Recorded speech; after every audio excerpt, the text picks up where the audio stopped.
ये 13 दोष ऐसे हैं जिसके जीवन में होंगे तो उसको कभी शांति, कभी सुख, कभी ऐश्वर्य ये टिकेगा नहीं और दुर्गति निश्चित हो जाएगी। बहुत ध्यान से सुने। एक श्लोक में 6 दोष और दूसरे श्लोक में 7 दोष। उपासक को कभी इन दोषों को अपने अंदर टिकने नहीं देना चाहिए। और जो संसार के मार्ग में चल रहे हैं, अगर इन दोषों में चलेंगे तो वो जो आपके पुण्य कर्मों से ऐश्वर्य है भी वो नष्ट हो जाएगा। आप दुख, चिंता, शोक से ग्रसित होकर बड़ा दुख में जीवन व्यतीत करेंगे और आपकी गति बिगड़ जाएगी, दुर्गति हो जाएगी। जो अपने मुख से अपनी बड़ाई प्रशंसा करता है, ये 13 लिख लो दिमाग में, डायरी में, क्योंकि ये नोट हो रहा है, आवाज डाली जाएगी, आप बार बार सुन, इनसे बचिए। अपनी बड़ाई, अपनी प्रशंसा कभी अपने मुख से नहीं करना, नहीं तो आपके पुण्य नष्ट हो जाएंगे, बुद्धि भ्रष्ट माने गिर जाएगी। अगर परमार्थ में चल रहे हैं तो भी, और व्यवहार में तो पुण्य नष्ट हो ही जाएंगे। बुद्धि गिरी हुई तभी ऐसी बात होती है। और यह दोष बहुतायत है, ये बहुत प्रभावशाली है। अपनी बड़ाई मारना, इसको देख लो, पकड़ो, सत्संग है। अपने मुख से कभी अपनी बड़ाई ना करना। अगर कोई अपने मुख से अपनी बड़ाई करता है तो उसके सुकृत नष्ट हो जाते हैं, बुद्धि भ्रष्ट माने गिर जाती, पतित हो जाती है, फिर निर्णय ठीक नहीं। अगर हमारा सारथी, हमारा ड्राइवर मूढ़ हो तो कहीं भी हमको गिरा देगा, तो वो बुद्धि भ्रष्ट मतलब गिर जाती है, निर्णय करने लायक नहीं रहती। अपनी प्रशंसा अपने मुख से करना। दूसरा, लोलुपता, ये वृत्ति नहीं होनी चाहिए। धर्म से चलेंगे, धर्म के द्वारा जो हमें प्राप्त होगा उसी से हम अपना भरण पोषण करेंगे। आपके बच्चे स्वस्थ होंगे, बुद्धिमान होंगे, परिवार में बहुत सुख और शांति होगी, भले दीपक की तरह जलो, बहुत काल तक रहेगी। लक्ष्मी जी भी आपके घर में बहुत काल, हम ये नहीं कहते कि बहुत नहीं, जितनी है बहुत सुख शांति से चलोगे। अगर लोलुपता करोगे, हिंसा, छल कपट, व्यभिचार, चोरी, ऐसे धन आ जाए, वो आएगा, लेकिन वो हाइलोजन की तरह आएगा, एकदम प्रकाश और फ्यूज, बिल्कुल अंधकार करके जाएगा। देख लेना, तुम्हारे जो सुख के हेतु हैं, तुम्हारा शरीर, तुम्हारे बच्चे, तुम्हारी पत्नी, तुम्हारा परिवार, उसको देख के तुम रात दिन जलोगे बिना आग के। ऐसे उनके आचरण होंगे, ऐसे उनके अंग होंगे, ऐसे उनके दिमाग होंगे, ऐसा उनका व्यवहार होगा। ये लोलुपता अगर उपासक में या किसी में है तो उसको नष्ट कर देती है। सावधान। तीसरा, यदि आपका अपमान होता है तो आपको उसे सहन करना होगा, उससे आपके पाप नष्ट हो जाएंगे।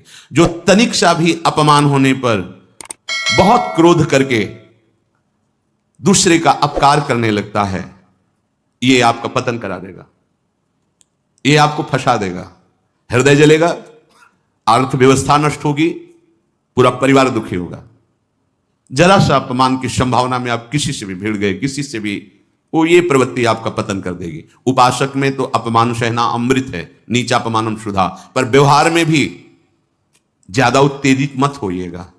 ये तो कुछ मिनट की बात है, अगर आपने उसे मारा, पीटा, रिपोर्ट हुई कानून की, वो फंसते चले जाओगे, अर्थ जाएगा, समय जाएगा, चिंतन जाएगा, बहुत तरह से हानि हो जाएगी। अगर आप सह गए तो आपका सहना उसके लिए आग बन जाएगा। उमा क्षमा साप होते भारी, तुम्हें दंड देने की जरूरत नहीं, उसका एक कर्म ही उसे दंड दे देगा। आप शांत हो जाइए, आप सत्संगी हैं, आप शांत रहिए। चौथा, निरंतर क्रोध और उसका चिंतन। बैठे बैठे बस द्वेषियों का चिंतन ही हो रहा है, अंदर क्रोध का चिंतन और द्वेषियों का चिंतन ही हो रहा है। द्वेष भरी बातें, द्वेष भरे क्रियाएं, उन्हीं का चिंतन करके जलते रहना क्रोध से। उपासक को तो क्रोध करना ही नहीं चाहिए, बहुत शांत। ठीक है, अभ्यास में कभी क्रोध हो सकता है, उसको फिर समन करो, अंदर से प्रायश्चित, जैसा कि अब गलती हुई, आगे नहीं करेंगे। और व्यवहार में भी क्रोध को आप पीना सीखें। अगर बार बार आपका क्रोध प्रकट होता ही रहेगा, आपका स्वभाव बिगड़ जाएगा, आपके पुण्य नष्ट हो जाएंगे और आपका जीवन नष्ट हो जाएगा। देने वाला उतना दे देगा, आपको आनंदित रहो, पैसा खर्चा सब, पूरे जीवन का विध्वंस मचा दिया क्रोध ने। कहीं भी आप देखो, किसी से क्रोध करके देखो, फिर देखो तुम्हारा भजन चल रहा है, तुम्हारी वो आनंद वृत्ति है नहीं, जलोगे और वो जलन और गुस्सा दिलाएगी, और वो बैठे बैठे जलो नहीं। ये क्रोध जो है, ये चाहे व्यवहार में हो चाहे परमार्थ में, दोनों की हानि करने वाला है। और आश्रित जनों की रक्षा ना करना।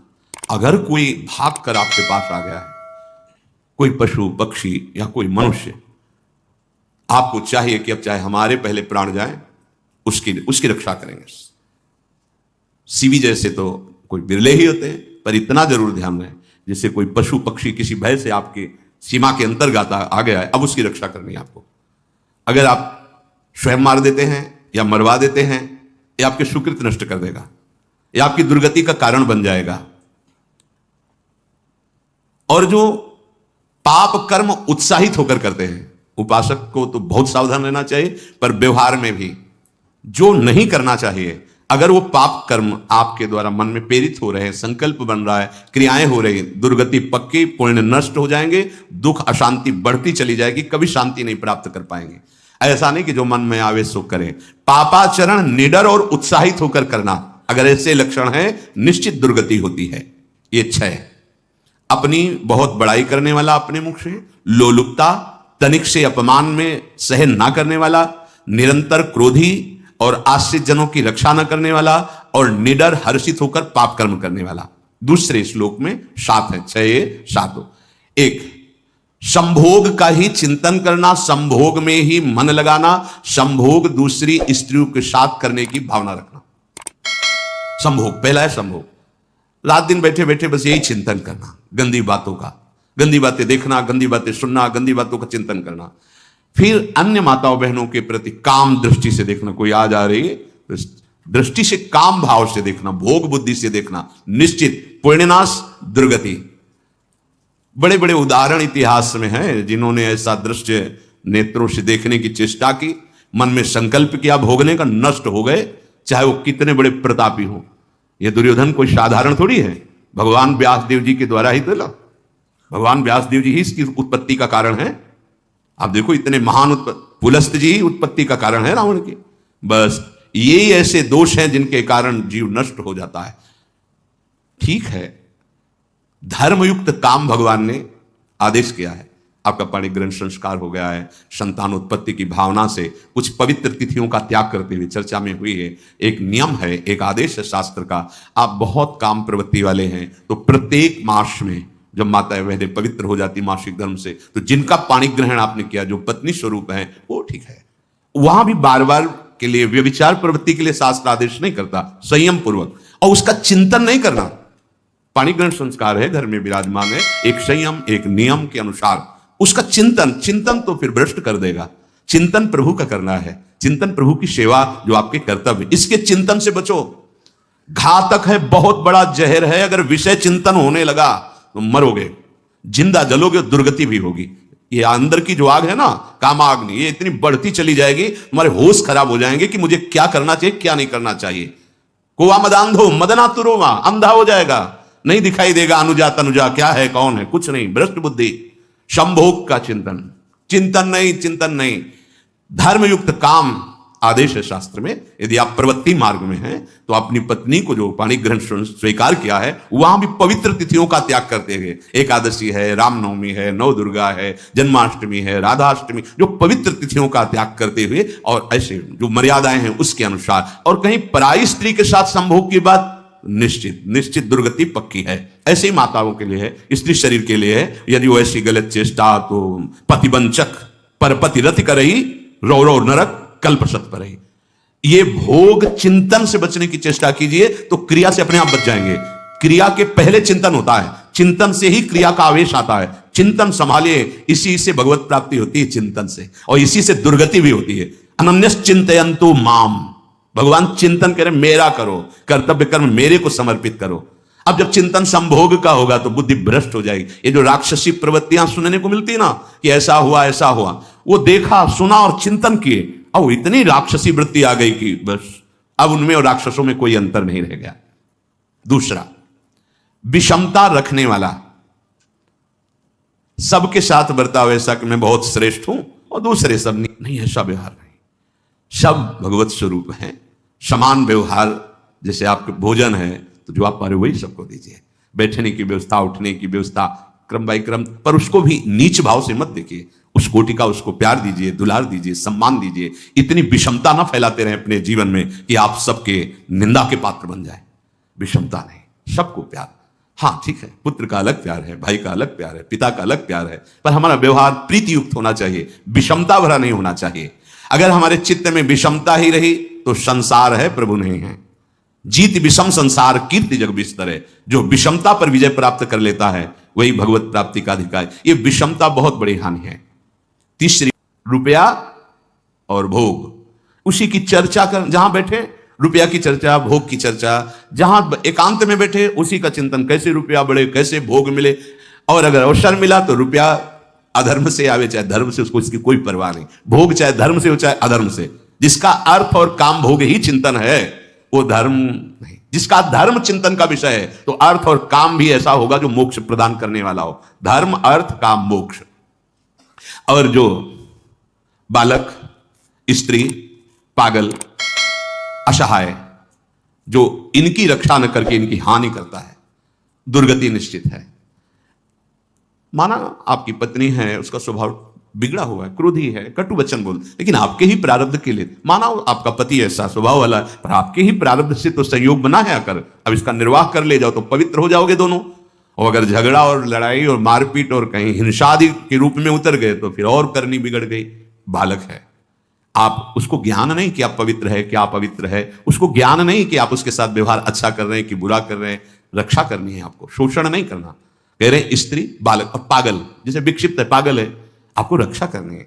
बन जाए तो उसको भोजन, ऐसा नहीं कि ईट मारो, उसको अपमानित करो, उसकी बुद्धि खराब है, प्रारब्धवशात खराब हो गई है। तो शास्त्र आज्ञा करता है, स्त्री, बालक, जैसे पागल, विक्षिप्त आदि हैं, असहाय है, असमर्थ है, बूढ़ा है, वो आप सेवा भी करो तो गाली दे सकते हैं, उनकी बुद्धि बिगड़ गई, आपको उनको दंड नहीं देना, मारना नहीं है आपको। मान लो आपके बड़े बूढ़े बुजुर्ग जन हैं, आप सेवा भी कर रहे हो तो आपको कटु वचन बोल सकते हैं, आपकी निंदा कर सकते हैं, लेकिन आपको उनके साथ व्यवहार सद करना है। अगर आपने इन दोषों को स्वीकार किया तो निश्चित आपकी दुर्गति होगी, ना इस लोक में आपको शांति मिलेगी ना परलोक में। इसलिए इन दोषों को बार बार सुन करके और हृदय में जांचो कि कहीं है तो नहीं, अगर है तो सत्संग, भजन बल, भगवत प्रार्थना के बल से इन दोषों का त्याग कर दो, जीवन मंगलमय हो जाएगा। शिष्य चर्चा आगे। श्री राधा वल्लभ लाल की बात।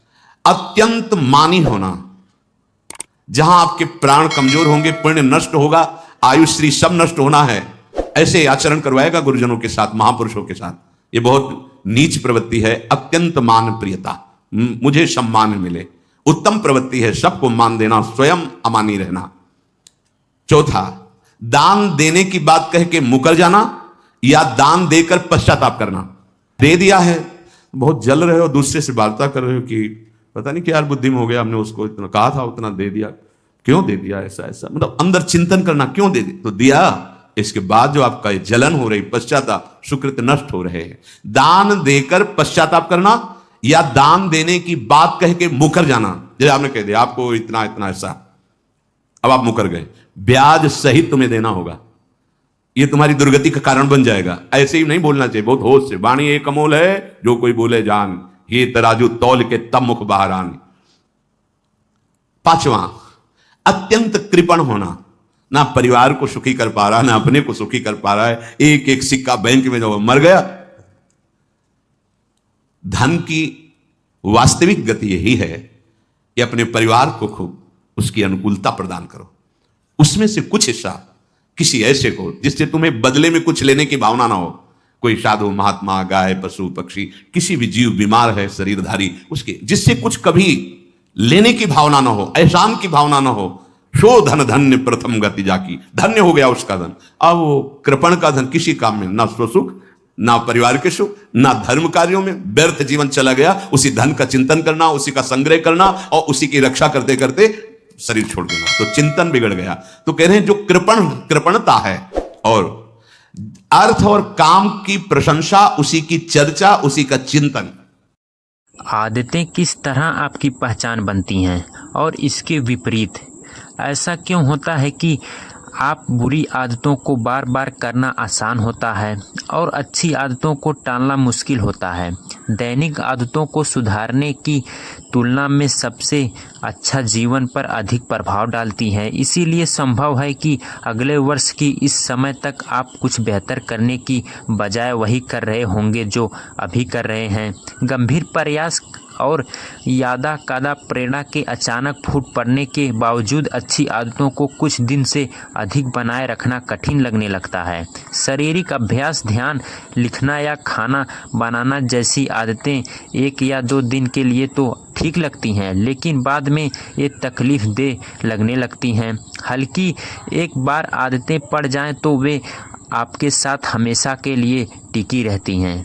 खास तौर पर अवांछित आदतें भले ही आपकी मांस अच्छी हो, लेकिन आवश्यकता के अनुसार जैसा जंक फूड खाना, बहुत अधिक टीवी देखना टालना या घूमना छोड़ना असंभव सा लगता है। आदतों को बदलना 2 कारणों से चुनौती भरा होता है।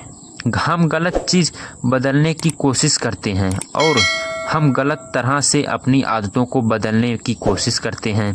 इस ध्यान में हम पहले बिंदु पर बात करूंगा, बाद में अध्याय में 2 दूसरे बिंदु की उत्तर दूंगा। पहली गलती तो यह है कि हम गलत चीज़ को बदलना चाहते हैं। व्यवहार में हम जो कह रहा हूँ उस समय के लिए 3 स्तरों को समझाना होगा जिसमें बदलाव होता है और उसकी कल्पना प्याज की परतों के रूप में कर सकते हैं।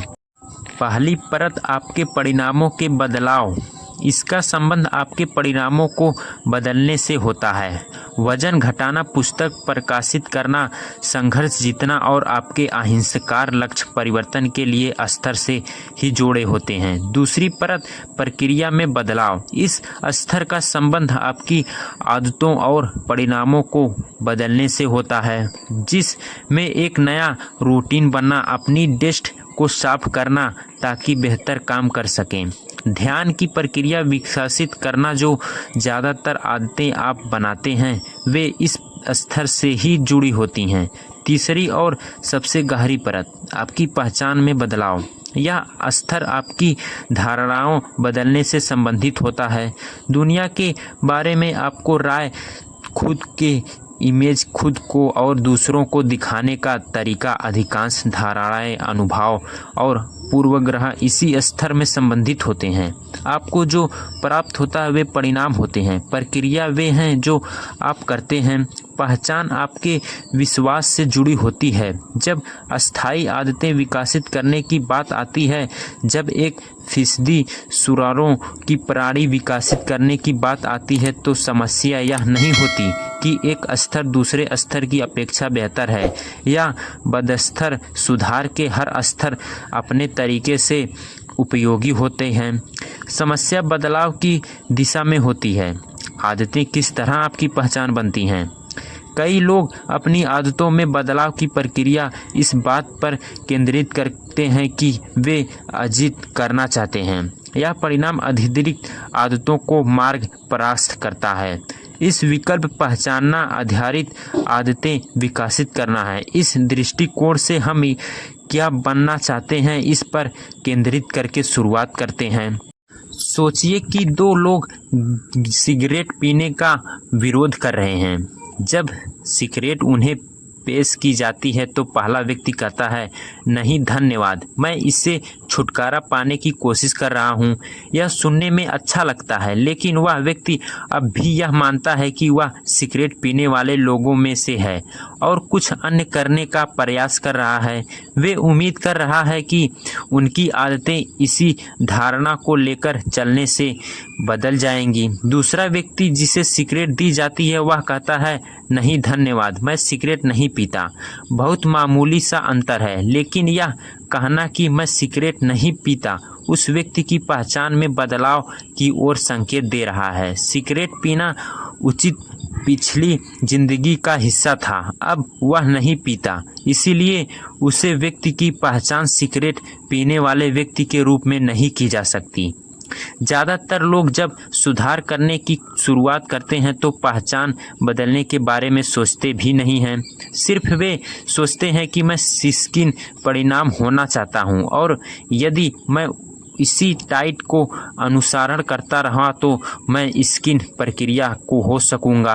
वे लक्षण तय करते हैं कि यह निर्धारित करते हैं कि क्या करना चाहिए ताकि लक्ष्य हासिल कर सकें।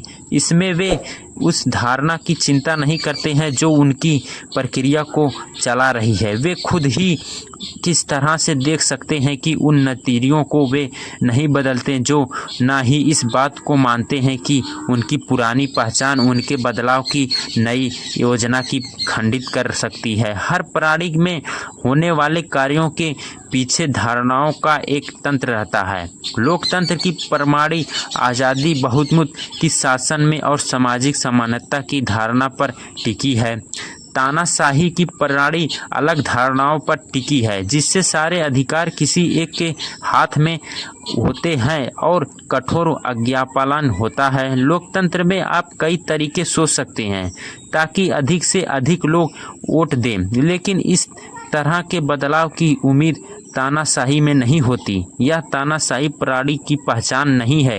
वोट देना ऐसा व्यवहार है जो कुछ तरह की धारणाओं में असंभव है। चाहे हम किन्हीं व्यक्तियों, संगठनों या समुदायों की बात करें, लेकिन इस तरह का पैटर्न वहाँ भी होता है। धारणाओं और अनुमानों के कुछ ढले होते हैं जो प्रणाली को आकार देते हैं। इस नियमित आदतों से पहचान बनती है। जो व्यवहार स्वयं के प्रतिकूल होगा वह लंबे समय तक नहीं चलेगा। आप अधिक पैसा चाहते हैं और आपकी पहचान उन लोगों से है जो कमाने से अधिक खर्च करते हैं, तो आप हमेशा अर्जित करने की बजाय खर्च करने में ही प्रवृत्ति होते रहेंगे। आप अच्छी सेहत चाहते हैं, लेकिन यदि आप हमेशा आराम की